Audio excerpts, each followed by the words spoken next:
Brenda Higgins, a chunky student, often bore the brunt of schoolyard taunts. "Look at her, she's a blimp." Little did they know, Brenda possessed a secret strength. Bernice Plumtree sat by herself, tucked away at a lonely corner table inside Oakhaven Academy's busy lunchroom, meticulously munching on her veggie wrap. She did her best to ignore the low murmurs and suppressed giggles that seemed to always be directed her way. At 16 years old, she carried an excess of 130 pounds on her short frame, and this made her a prime target for the cruel remarks of classmates who only saw her size, missing the person beneath it all. Her outdated glasses, a bit too big for her plump face, and her quiet, introverted nature only reinforced the perception that she was weak, vulnerable, and utterly harmless, an image she had consciously crafted to keep unwanted attention at bay. What nobody in her class suspected, what she'd carefully concealed beneath layers of feigned ordinariness and calculated humility, was that Bernice had been practicing judo and aikido since the age of 10. Her mother, Beatrice Plumtree, a former judo instructor with a black belt who had even competed in the 1996 Atlanta Olympics, taught her that true strength was internal, but Bernice had learned to keep her extraordinary martial arts skills a complete secret from the rest of the world. Her family had only recently relocated to Oakhaven Academy 6 months prior, when her mother had taken a job as the lead self-defense instructor at the local community center. Bernice was hoping for a new beginning, a place where she could fade into the background and avoid the spotlight that had plagued her at her old school.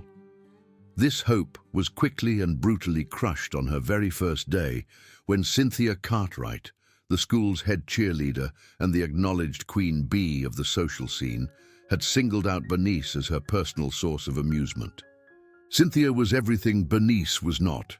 5 foot 10 inches of toned muscle, perfectly coiffed auburn hair, dazzling green eyes, and a kind of effortless popularity that made teachers turn a blind eye to her mean behavior and made other students eager to join in on her bullying of others.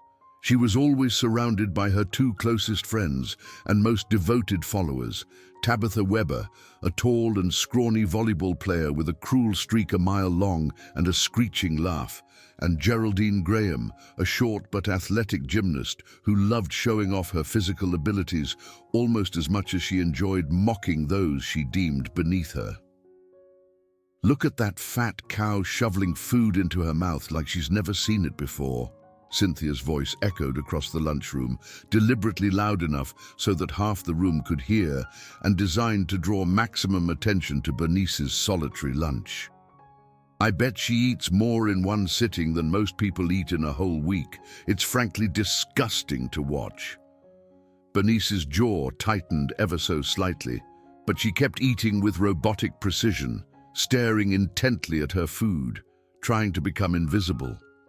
Her mother had always taught her that violence should only be a last resort, that her skills were meant to defend the weak, not to harm those who couldn't defend themselves against her power. But with each passing day, each calculated humiliation, that principle became harder and harder to uphold as the rage bubbled up inside her like a volcano. Tabitha chimed in with her typical nastiness, making exaggerated mooing noises that sent their entire table into fits of vicious laughter. "Maybe we should force her on a strict diet, for her own sake. What do you think, Geraldine? Should we help our dear Bernice here learn some self-control?"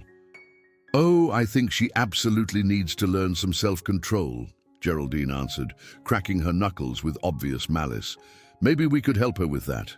I know some excellent exercises that could really help her shed some of that extra weight." The lunchroom became noticeably quieter, and all eyes were on Bernice as she slowly finished her wrap with unnatural calm. She could feel the weight of everyone's stares, that blend of pity, amusement, and uneasy fascination that always went along with these public taunts. Some of her classmates appeared genuinely uncomfortable with what they were witnessing, but none of them ever spoke up in her defense. They never did. It was always safer to be a silent observer than to become the next target. Mr. Fitzwilliam, The lunch supervisor, whose job it was to keep order and shield students from exactly this kind of harassment, was conveniently looking the other way, pretending to be engrossed in his newspaper while the confrontation was unfolding right in front of him.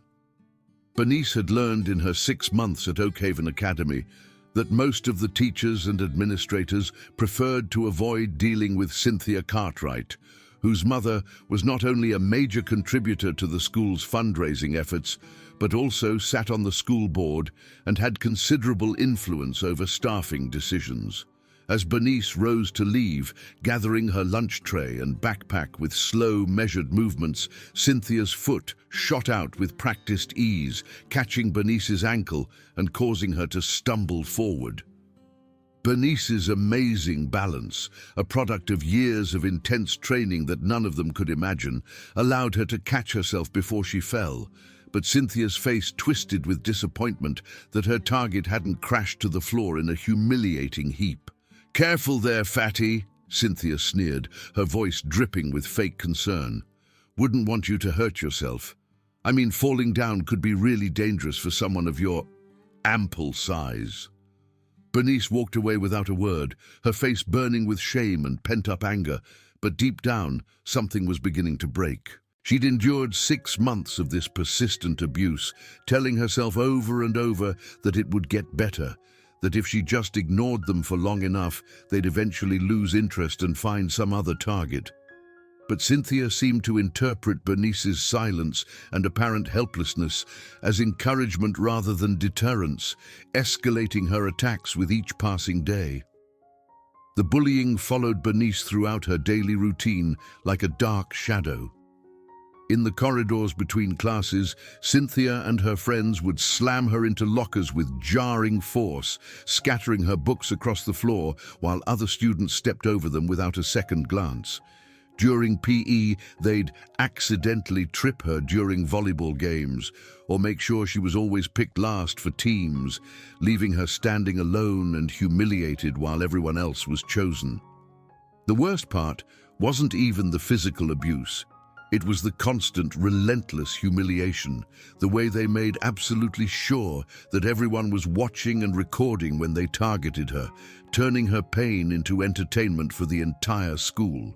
Bernice's only sanctuary was the old dance studio at the far end of the school, a forgotten corner of the building that was usually empty during lunch breaks and after school hours. She'd discovered the back door unlocked and had been using it to maintain her strict training schedule.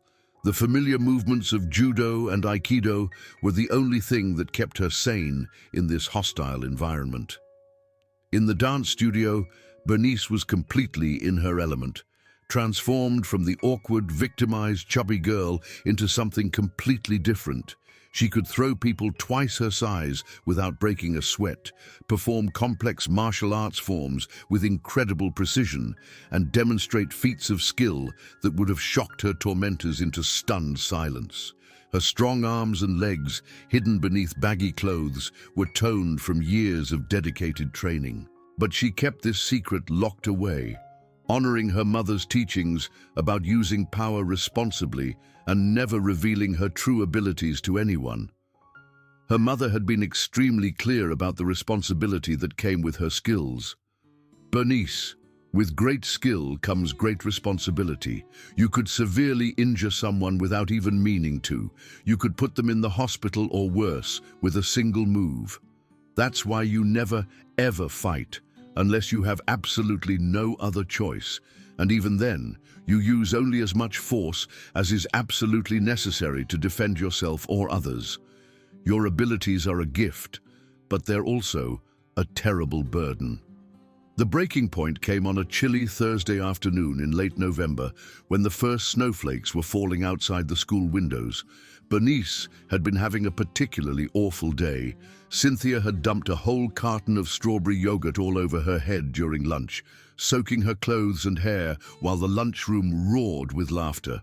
Tabitha had been spreading malicious rumors that Bernice had to order custom-made clothes because of her size, and Geraldine had posted an unflattering photo of Bernice on social media with the caption, "Whale sighting at Oakhaven Academy. Someone call the Coast Guard." Bernice was walking slowly to her locker after her last class, her shoulders slumped and her head down, when she heard a commotion coming from around the corner. As she got closer, she saw Cynthia and her crew surrounding a much smaller student, a freshman named Timothy Peterson, who couldn't have weighed more than 80 pounds soaking wet. They were tossing his glasses back and forth in a cruel game of keep away, laughing with pure malice as Timothy jumped fruitlessly to try and catch them, tears streaming down his face. "Please," Timothy was saying, his voice cracking with desperation. "I need my glasses. I can't see without them. I'll fail my next class." Cynthia caught the glasses with one hand and held them high above her head, well out of Timothy's reach. "Oh, you need your glasses. What's the magic word, you little runt?"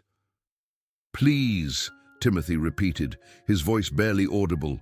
"Please give them back." "Wrong answer," Cynthia replied with a cruel smile, and with deliberate malice she threw the glasses down onto the concrete floor, where they shattered into a million pieces. That single moment shattered something deep inside Bernice. For 6 months, she'd endured their abuse personally, telling herself that it was just part of the price she had to pay for keeping her secret, for avoiding the attention that would come if she revealed her true abilities. But watching them torment someone even more vulnerable than herself, someone who was truly defenseless and in need of protection, was the final straw that broke her carefully maintained self-control. "That's enough," Bernice said, her voice carrying a new authority that made several students in the hallway stop and stare in surprise. There was something different in her tone, something that hadn't been there before, a quiet strength that seemed to fill the space around her. Cynthia turned around slowly, a cruel smile spreading across her face like poison. "Oh, look, everyone, the blimp wants to play hero. This is hilarious. What are you going to do, sit on us? Roll over and crush us with your massive weight?" Tabitha and Geraldine laughed with vicious glee, moving to flank Cynthia as they approached Bernice with predatory confidence.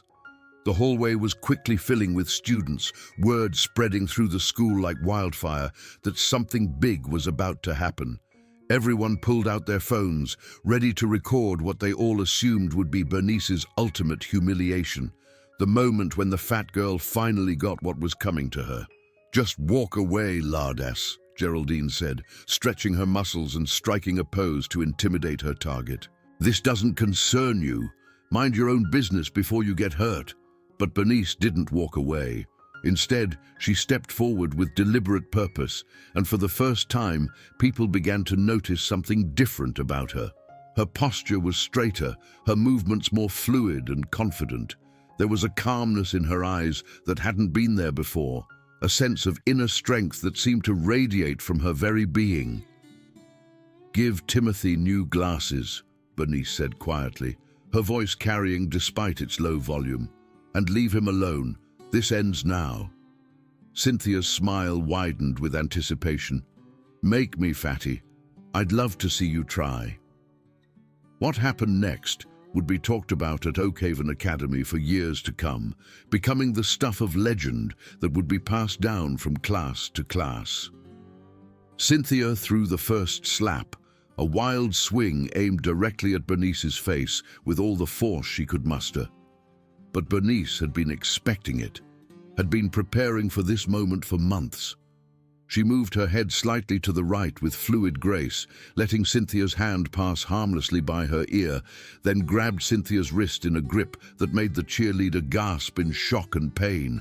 "I said that's enough," Bernice repeated, her voice still calm, but now carrying an unmistakable edge of authority and barely contained power.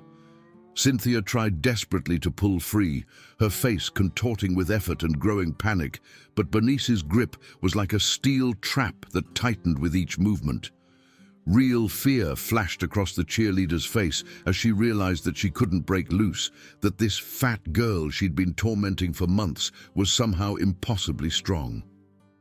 Tabitha and Geraldine moved in quickly to help their friend, but Bernice was ready for them too. Still holding Cynthia's wrist, Bernice stepped back and to the side with practiced efficiency. using Cynthia's own momentum against her to send her stumbling directly into Tabitha. The two girls crashed into a row of lockers with a sound that echoed throughout the hallway like a gunshot, their bodies making a sickening thud against the metal. Geraldine tried to grab Bernice from behind, wrapping her arms around the bigger girl's torso in a wrestling hold that should have been effective. But Bernice simply shrugged her shoulders and shifted her weight, and Geraldine found herself completely unable to get a proper grip on Bernice's strong frame. It was like trying to hug a brick wall. Bernice turned around slowly and placed one solid hand on Geraldine's chest, applying just enough pressure to demonstrate her overwhelming strength. Geraldine's eyes widened in absolute shock as she felt the incredible power in that simple gesture, power that could easily break her ribs if Bernice chose to use it. "How is this possible?" Geraldine gasped, staring at Bernice in complete disbelief. Cynthia scrambled to her feet, her face red with embarrassment and blind rage. "You got lucky, fat cow, but we're not done with you. Not by a long shot." "Yes, you are," Bernice said, and there was something in her tone that made everyone in the packed hallway instinctively take a step back. "You're done with Timothy, you're done with me, and you're done with anyone else who can't defend themselves. This ends today." Cynthia's hands clenched into fists, her knuckles white with tension. "We'll see about that, you freak." She charged at Bernice again, this time with Tabitha right behind her, both girls moving with desperate fury. But Bernice had spent years training for moments exactly like this, even if she'd never wanted to use those skills in anger.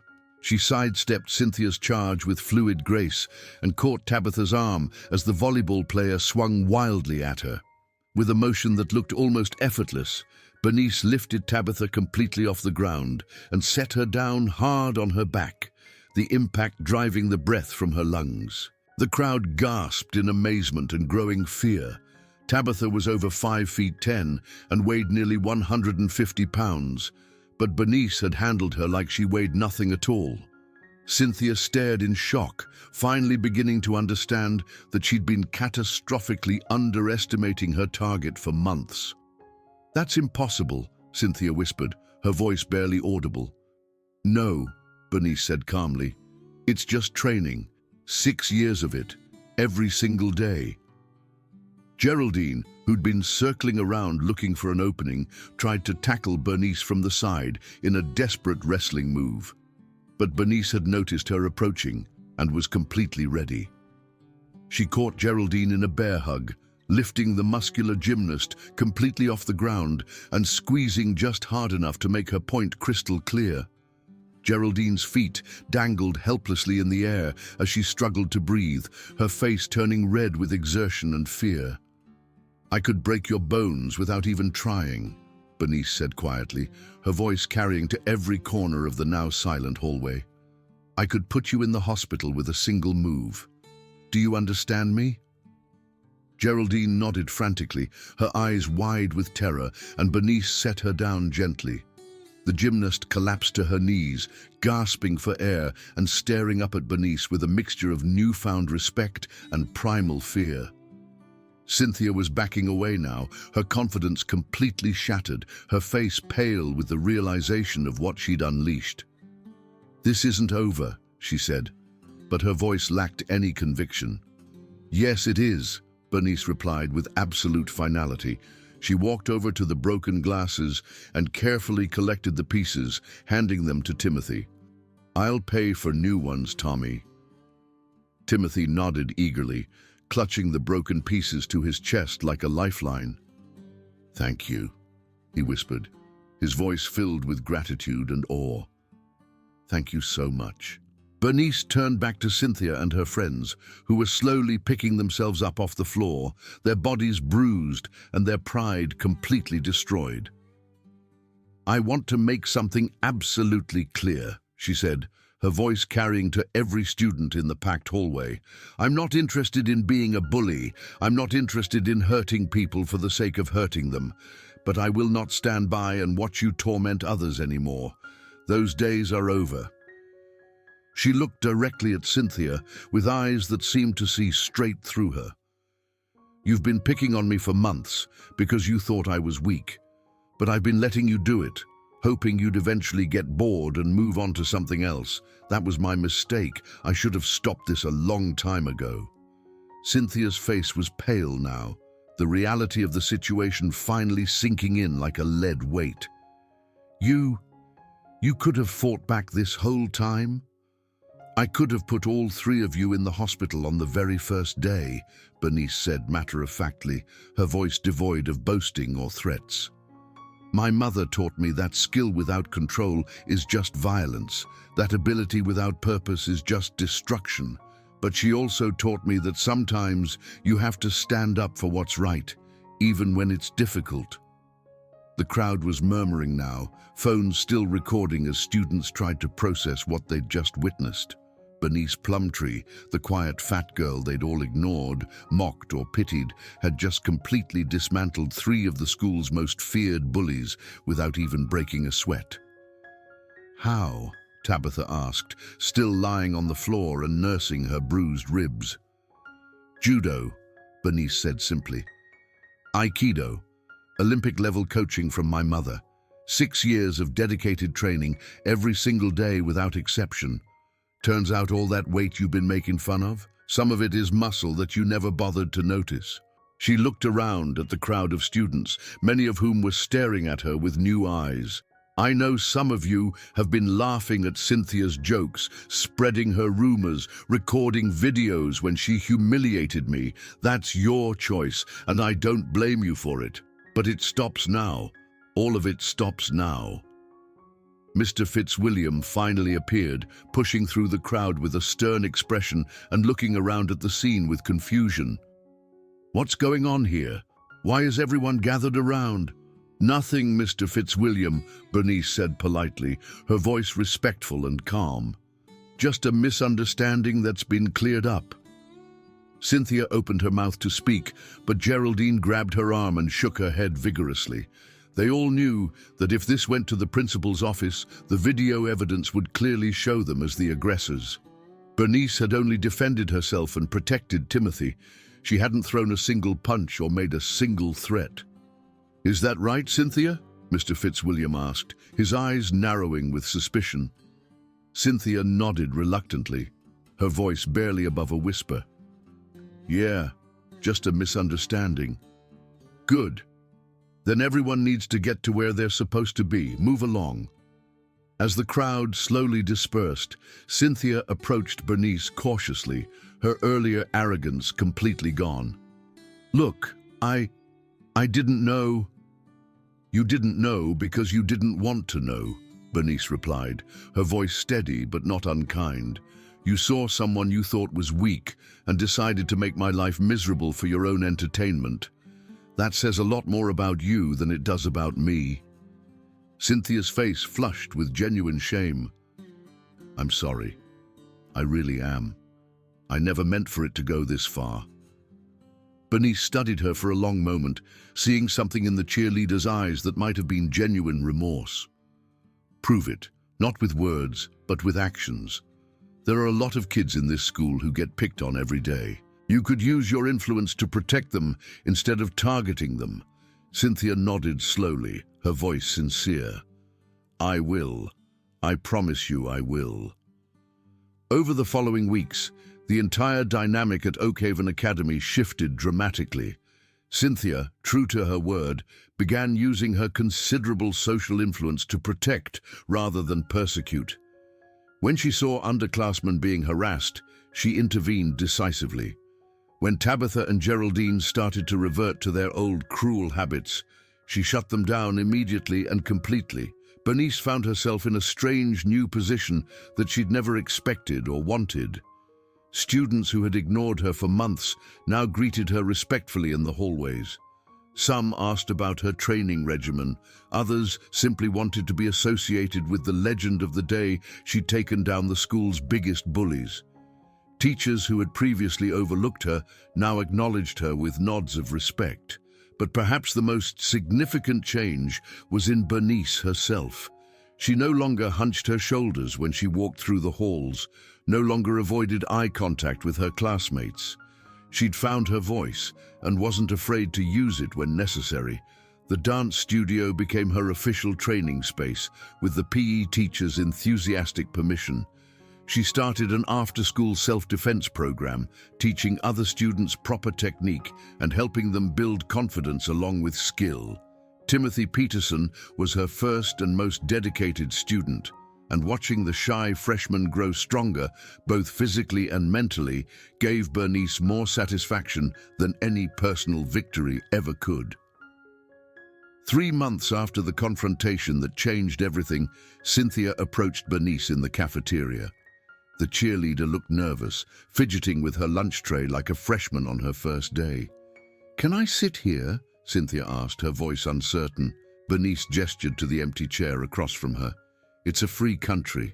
Cynthia sat down carefully, then looked directly at Bernice, with eyes that held no trace of her former arrogance. "I wanted to thank you." "For what?"